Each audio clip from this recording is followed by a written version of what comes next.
Olá, o TVL Comunidade está começando aqui pela TVL de Blumenau. Muito obrigado você que está nos acompanhando nos canais 14 da NET, 19 da BTV e também no site da Câmara de Blumenau, câmarablu.sc.gov.br. Hoje o Comunidade vai ser com a doutora Quitéria Tamanini Vieira Pérez, que é juíza de direito aqui da cidade, está cuidando do caso da Sulfabril.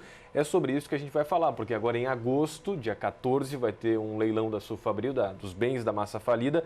E se tiver, o próximo vai ser dia 1º de setembro, às vésperas do aniversário da cidade. E a expectativa, doutora, é que tenha um final feliz, um desfecho positivo aí para principalmente os antigos trabalhadores da Sulfabril. Tudo bem com a senhora? Obrigado pela presença. Olá, Rodrigo. Eu que agradeço pela oportunidade de estar aqui na TVL e fazer desta oportunidade uma via de comunicação importante para que a sociedade blumenauense de toda a região compreenda o que se passa com o Poder Judiciário e especialmente em relação a esse processo que trata da falência da empresa Sulfabril, que tanto tem chamado a atenção de toda a comunidade pela sua importância, né? E por conta disso que nós nutrimos sim uma expectativa bastante positiva em relação ao resultado do próximo leilão, que se divide em duas datas, né? Na verdade, nós estamos tratando do mesmo leilão, só que pela definição da lei são designadas duas datas. A primeira vai ser no dia 14 de agosto e a próxima no dia 1º de setembro, que como você falou é véspera do feriado da nossa cidade. Torcemos todos que possamos comemorar um bom resultado no próprio feriado do nosso município. A massa falida que já tem mais de 15 anos, doutora. As pessoas ficam se perguntando, né? Poxa, tanto tempo para se resolver uma questão, né, de uma empresa que faliu e que ainda tem dívidas a serem pagas aos seus trabalhadores. Por que demora tanto tempo, doutora? Pois é. Realmente é difícil explicar quando a gente pensa num processo que dura tanto tempo assim, né? E a cada ano que passa, a cada dia 17 de setembro, nós nos preocupamos ainda mais com o rumo desse processo. E isso faz com que, a cada momento, o judiciário empenhe ainda maiores energias para obter um resultado positivo. Só que é preciso que a comunidade compreenda que o processo é composto de atos processuais, portanto, sob o aspecto formal, que devem ser respeitados, sob pena de acarretar uma nulidade futura, mas também que muito do resultado que nós esperamos, que neste momento do processo, que trata da fase expropriatória, que é aquele em que nós queremos converter os bens em patrimônio, portanto dependemos da venda, o resultado não depende somente da nossa vontade ou da atuação do Poder Judiciário, mas concorre com as forças do mercado. E todos nós acompanhamos a situação, o cenário econômico do Brasil e podemos então compreender que realmente é uma venda de grande proporção e, portanto, exige uma ampla reflexão por parte do investidor. Mas tudo isso não nos desestimula, muito ao contrário. É no momento de crise que as pessoas se fortalecem em relação aos seus projetos.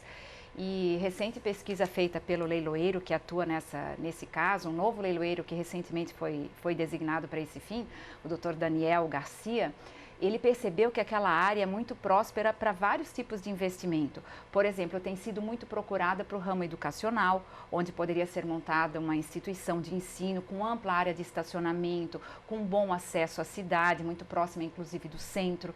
Poderia também comportar o ramo hoteleiro, já que nós temos nas imediações hospitais, clínicas, né? E condomínios também, já que de um dos lados daquela rua, da rua Itajaí, comporta a edificação, a área construtiva é viável, né? Muito mais do que do outro lado por conta da proximidade do rio. Mas então, possibilidades existem, o leiloeiro está trabalhando bastante nessa divulgação, a todo tempo trazendo interessados para comparecerem lá. Inclusive, eu gostaria de registrar que nesta oportunidade ele não está aqui justamente por conta disso. Está recebendo investidores que estão na empresa conhecendo as suas instalações e quem sabe possam participar com lances efetivos no próximo leilão, né? Agora já foram alguns leilões que aconteceram, as pessoas já viram nos noticiários aí nos meses anteriores, ano passado e tal, que aconteceram alguns leilões. O que há de diferente nesse agora, do dia 14 de agosto e do dia 1º de setembro, doutora? Final do ano passado, a senhora tomou a decisão de fechar as portas da Sulfabril. A empresa encerrou definitivamente as suas atividades. Isso tem alguma relevância para o leilão? Faz diferença? Pode ajudar? Penso que sim num aspecto e não no outro, né? Veja como foi difícil a decisão que decretou o encerramento das atividades empresariais. Toda decisão comporta pontos positivos e negativos e esta decisão, tenha certeza disso, Rodrigo, que foi uma decisão muito bem pensada, muito bem analisada, com base em inúmeros argumentos que vinham ao processo ao longo de toda a tramitação, porque nós recebemos prestações de contas periódicas por parte do síndico. E vimos percebendo problemas, claro, com o faturamento e com o inadimplemento de algumas obrigações, por exemplo, as fiscais, que colocam aquela empresa que estava com a continuidade das operações autorizada pelo Poder Judiciário numa situação de desigualdade em relação às demais. Todo esse contexto, principalmente do agigantamento das próprias dívidas da massa falida, fez com que, num determinado momento, nós pensássemos que aquele fosse o momento certo, então, do encerramento das atividades. Quando a gente pensa no encerramento da atividade empresarial de uma empresa, principalmente levando em conta a função social que a empresa exerce, na medida em que nós contávamos, à época, portanto, em dezembro do ano passado, com aproximadamente 600 trabalhadores empregados, 450 na unidade de Blumenau, que é a matriz, e 150 na Diascurra. Pois bem, então seriam trabalhadores que passariam a sofrer os efeitos da crise muito vivenciados a partir do desemprego que se tornou uma realidade naquele momento, mas que, por certo, era motivo de preocupação por parte desses trabalhadores que já acompanhavam todo o processo falencial. Então, nesse aspecto, é uma decisão difícil e negativa. Claro, não podemos deixar de dizer que sofremos também com esse impacto, né? Mas, por outro lado, o fato da empresa não estar em operação abre um leque de possibilidades também maior por parte de outros investidores que não tenham interesse em investir no ramo têxtil. Nós sabemos que o ramo têxtil vem sofrendo os efeitos de modo muito marcante da crise, tanto que vemos pelo noticiário o fechamento de várias empresas pelo Brasil afora, empresas que não contavam com tamanhas dificuldades como esta, que caminha ao longo de 15 anos num processo falencial, sem investimentos em marketing, sem acesso às linhas de crédito regulares, que são aquelas bancárias. Então, assim, com uma série de dificuldades, ela sobreviveu tanto tempo assim, por força da sua marca, né? Por força da operosidade, do comprometimento dos seus trabalhadores. Enfim, a energia positiva que permeou o funcionamento daquela empresa é uma coisa que salta aos olhos de quem conheceu ela em funcionamento e até de quem vai lá visitá-la hoje. Porque nós temos ouvido por parte das pessoas que vão lá o encantamento, a admiração com a forma com que o maquinário vem sendo preservado, bem cuidado, com a limpeza das instalações. Então, é uma empresa que tem uma positividade, uma força muito grande, mesmo depois de falida e mesmo depois de encerradas as suas atividades.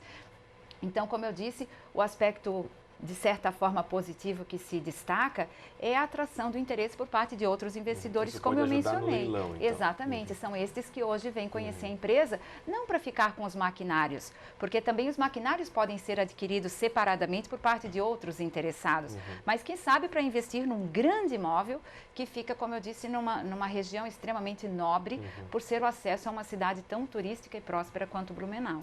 Então, e aí falando o que há de novo no leilão, né, doutora? São todos os bens da massa falida que serão leiloados, todos divididos? Explique melhor para a gente, doutora. Sim, com relação ao formato, ao que há diferente. Realmente todos os bens serão levados ao leilão nessas duas datas mencionadas, que são dia 14 de agosto e 1º de setembro, só que distribuídos em diversos lotes. Então, um diferencial deste leilão é a possibilidade da pessoa dar lances em relação àquilo que lhe interessa, seja o todo, sejam as suas diferentes partes. Então, nós temos 27 lotes compostos. Do 1º ao 14º, nós temos lotes que envolvem imóveis. Ora 2 ou 3, ora 5, ora imóvel um conjunto maior, ora um conjunto menor, porque ao todo nós temos lá 22 imóveis, então dá para formar diversas composições. Não é só a indústria e a fábrica da Sulfabril, tem outros imóveis temos também. No outro lado da rua, temos logo depois da rua Itapema, onde funcionava a antiga cadeia pública, onde havia uma creche também da empresa Sulfabril. Então são várias composições de lotes, algumas com os equipamentos, outras sem os equipamentos. Como eu disse, até o 14º lote. No 15º nós temos lá vários veículos, depois nós temos as empilhadeiras e depois nós temos nos lotes seguintes, do 17º em diante, composições de lotes envolvendo os equipamentos. Aí oferecemos num primeiro momento, num bloco fechado, todos os equipamentos de cada um dos setores da empresa. Da parte de tecelagem, da parte de corte, da parte de tinturaria. A pessoa compraria todos conjuntamente em relação àquele setor. E depois desse lote, os demais passam a ser mais fracionados. Então, como eu disse, há diversas composições e cabe aos interessados, então, procurarem analisar daqueles 27 lotes se há algum que melhor lhe interessa. E essa composição toda pode ser vista lá no site do próprio leiloeiro, que se me permite divulgar, claro, porque isso né? faz parte, é www.exitoleilões.com.br. Lá nós temos o edital e nele constam todas as formas de composição de lotes, assim também de parcelamento, porque o número de parcelas acompanha a proporção do preço daquele lote. Então, conforme sejam lotes maiores, admite-se um parcelamento de até 72 vezes e lotes menores de 60, 24, 12 parcelas, como eu disse, conforme a composição e a expressão financeira daquele lote. Doutor, e o leilão, então, é dia 14 de agosto, vai acontecer aonde? Aqui em Blumenau mesmo? Vai acontecer aqui em Blumenau e no mundo inteiro. E aí, por conta disso, eu apresento também, né? A outra novidade que eu esqueci de mencionar, que diz respeito ao modo como o leilão vai se dar. Pela primeira vez, nós faremos um lote que será, um leilão, que será simultaneamente presencial e online. Esta é uma novidade, né? Todos os equipamentos, a parte de infraestrutura, de internet e tudo mais está sendo adaptada no nosso salão do júri do Fórum Principal da Comarca de Blumenau, logo atrás do Ramiro Hidger, como nós conhecemos, nós aqui da cidade de Blumenau. Mas então, para os que quiserem fazer lances pessoalmente, lá será exemplo do que já aconteceu em outros leilões, mas também online. E por isso, as pessoas que tiverem interesse em participar do leilão online, basta que se cadastrem. Isso deve ser feito com pelo menos 24 horas de antecedência no mesmo site, www.exitoleilões.com.br. E aí, por que acontece um segundo leilão? Por que não pode resolver tudo no primeiro já, doutora? Aparecerem interessados e compradores dos bens da massa falida? É importante que nós expliquemos isso para o cidadão, né? Porque às vezes, quando são designados 2 leilões e nós não temos sucesso no primeiro, a gente percebe as pessoas saírem um tanto quanto frustradas, porque acreditavam que o resultado positivo viesse ali. Nós que trabalhamos no meio sabemos que às vezes isso acontece, mas na grande maioria não. Na grande maioria, o palco da disputa, aquela que acontece com um lance que começa menor e vai crescendo com lances maiores por parte dos demais interessados, acontece no segundo leilão. Por quê? Porque a lei exige que sejam designadas 2 datas, justamente para que na primeira o lance fique limitado ao valor da avaliação. Mas na segunda data, por isso já são designadas as 2 desde o primeiro momento, na segunda data não. Na segunda data pode partir de outro valor abaixo da avaliação, desde que não seja considerado preço vil. A lei hoje não estabelece o que se considera preço vil. A lei não diz claramente se é 50%, 60% do valor da avaliação. O juiz é que decide. Preço vil seria aquele preço tão insignificante pelo qual o bem não deve ser vendido, sob pena de afetar o interesse do próprio devedor, que nesse caso é a massa falida e prejudicaria todos, né? Sim. Então é um preço que seria ilegal, indevido, por isso de tão insignificante. Então, por conta disso, há um parâmetro na legislação que na jurisprudência, que são as decisões dos tribunais, que faz com que a interpretação conduza a um parâmetro de 50%. Então, entende-se que preço vil é algo aproximado do que for menor que 50%. Então, a partir de 50% se considera que não é vil. Só que mesmo este percentual deve ser analisado com cautela quando nós pensamos na natureza dos bens, porque sabemos que os bens imóveis, por exemplo, tendem a valorizar, se não valorizar, mas pelo menos manter o seu valor de mercado. Ainda mais naquela região que, como eu disse, gradativamente tem recebido aspectos positivos, né? Mas o maquinário, por exemplo, não segue a mesma linha, principalmente software, móveis, né? Então, tudo isso faz com que exija uma decisão judicial. O que nós queremos deixar claro é que a decisão vai ser prolatada no ato do leilão. Então, na medida em que houver um lance e for abaixo do valor da avaliação, imediatamente naquele instante a promotora se manifestará, representando então o Ministério Público, e no mesmo momento, logo em seguida, eu, representando o Poder Judiciário, então, decidirei a respeito. Ou seja, os lances não vão ter interrupção, né? A partir do primeiro, já os próximos se seguirão, de modo que não se deixe nada para depois. A gente quer sair daquele leilão com todas as decisões prolatadas e se possível, com um bom resultado para comemorar. A tendência de que aconteça o leilão no dia 1º de setembro, doutora? Normalmente isso ocorre? Sim, normalmente acontece por esse motivo que eu disse, justamente porque os interessados sabem que no segundo eles podem partir de um lance abaixo do valor da avaliação. Menor, né? Mas isso não deve servir como desestímulo para que as pessoas pensem que vai ser vendido por um valor muito abaixo do valor da avaliação. Não, nós temos exemplos na experiência de leilões que às vezes, quando bem é concorrido, a disputa faz com que ele vá elevando e às vezes alcance e até ultrapasse o valor original da avaliação. Né? Mas então, o que nós devemos ter é a certeza de que estamos agindo de acordo com os preceitos legais, com aquilo que a lei exige e que a justiça, claro, velará para que os bens não sejam vendidos a preço vil, mas que, claro, sejam vendidos por um valor que seja razoável com aquele patrimônio e que, na medida do possível, possa satisfazer as dívidas que estão aí aguardando o seu pagamento, a começar pelos créditos trabalhistas. Então, falando em créditos trabalhistas, tem aproximadamente 3 mil, é isso? 3 mil trabalhadores, doutora, numa expectativa aí desses leilões de agosto e setembro. E aí eu quero perguntar, antes de a gente falar um pouquinho sobre as dívidas trabalhistas, sobre os valores também que estão envolvidos nesse leilão. A avaliação inicial é de 132 milhões aproximadamente de todos os bens, doutora, que a senhora determinou.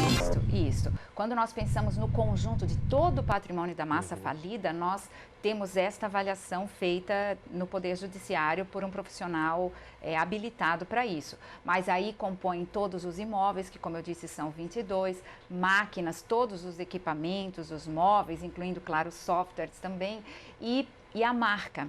Só a marca tem avaliação de 40 milhões de reais. Então, em algumas composições de lote, nós teremos todos os bens, ou alguns deles com a marca. Em outras composições, nós teremos sem a marca. E sem a marca, nós teríamos, então, o valor de aproximadamente 92 milhões. Né?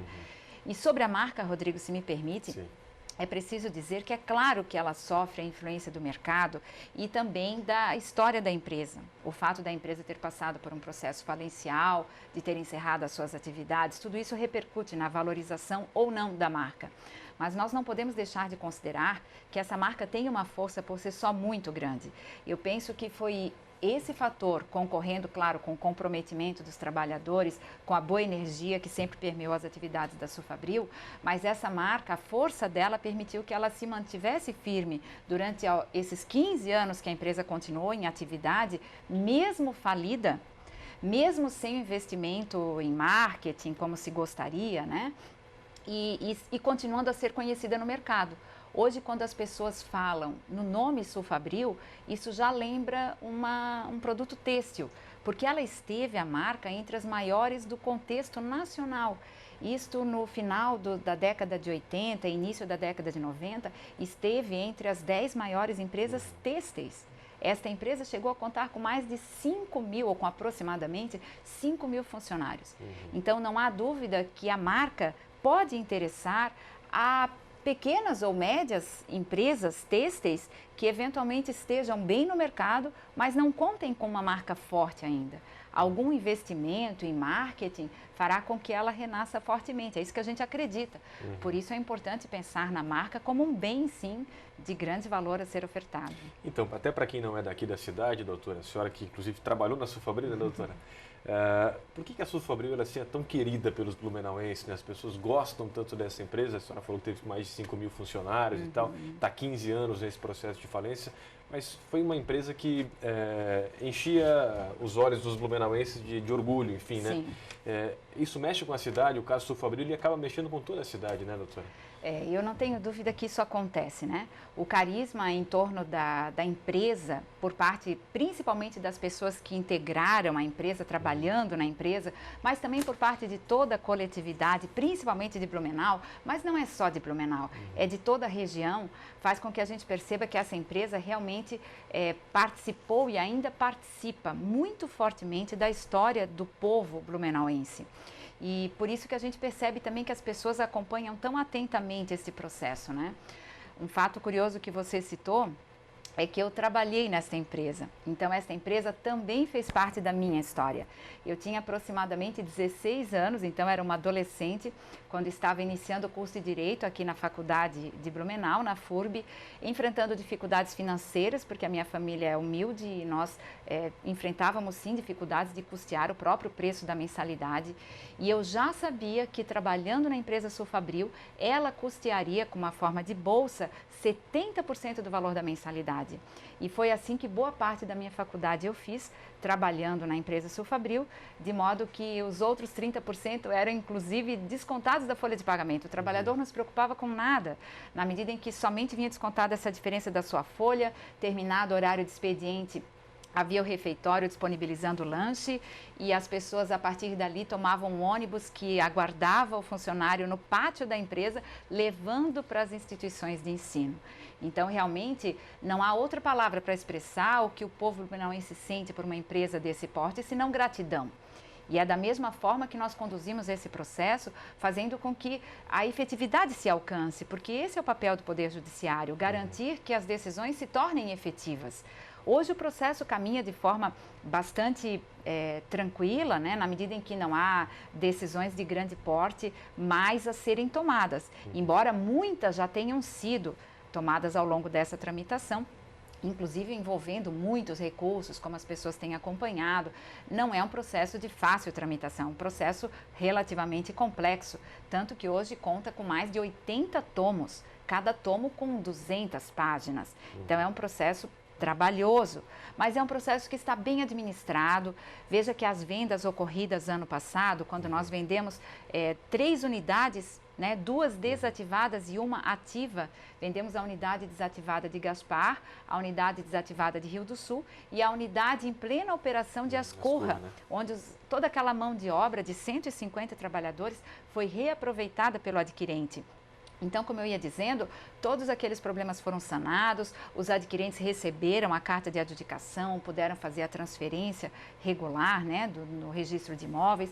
Então, é um processo que caminha perfeitamente, né? Mas realmente esperando esse grande momento agora que se aproxima para que a gente consiga alcançar essa tal efetividade que vai se consumar com o pagamento dos credores. Quanto é que tem de dívida trabalhista envolvida nessa história da Sulfabril, hein, doutora, aproximadamente? É que os trabalhadores estão esperando. Veja só, hoje esse cálculo que eu tenho que dizer é sempre provisório, porque é um cálculo que vai se alterando na medida em que novas habilitações vão sendo feitas, né? Porque a empresa continua em operação, porque várias causas trabalhistas, claro, foram ajuizadas e tramitaram nos tribunais, a todo tempo nós recebemos certidões advindas da Justiça do Trabalho apontando novos créditos que vão se somar àqueles que já estão habilitados, né? Então, nós temos hoje aproximadamente 40 milhões devidos aos trabalhadores, que, como você disse, somam aproximadamente 3 mil trabalhadores. Neste número de 3 mil, nós temos aqueles antigos que estavam habilitados ao tempo da quebra, que foi a decretação da falência que aconteceu em 1999, e também aqueles que ingressaram agora por conta do fechamento da empresa, quando foi feita a rescisão desses 600 trabalhadores aproximadamente. Então, o débito trabalhista gira em torno disso. Mas, como eu disse, há demandas que estão em tramitação, inclusive uma que se encontra nos tribunais superiores com um valor bastante expressivo, porque envolve um crédito de insalubridade que compreende muitos trabalhadores, né? Tudo isso nos permite crer que, se nós tivermos o sucesso esperado nesses leilões, como nós acreditamos, nós consigamos pagar as dívidas trabalhistas. Nós trabalhamos com isso, doutora, com essa perspectiva. É rápido a partir daí? Não, o pagamento, o pagamento vai ser muito rápido. Na medida em que nós recebamos o crédito, o pagamento vai ser efetuado. Não podemos deixar de considerar que, por ser um investimento de grande porte, está sendo ofertado com um parcelamento, porque não se poderia imaginar vender um patrimônio deste porte sem que se permitisse um parcelamento ao adquirente. Então, na medida em que o crédito for sendo contabilizado na conta da Sulfabril, que na verdade é a conta judicial, né, os valores vão ser liberados para que nós possamos pagar os trabalhadores.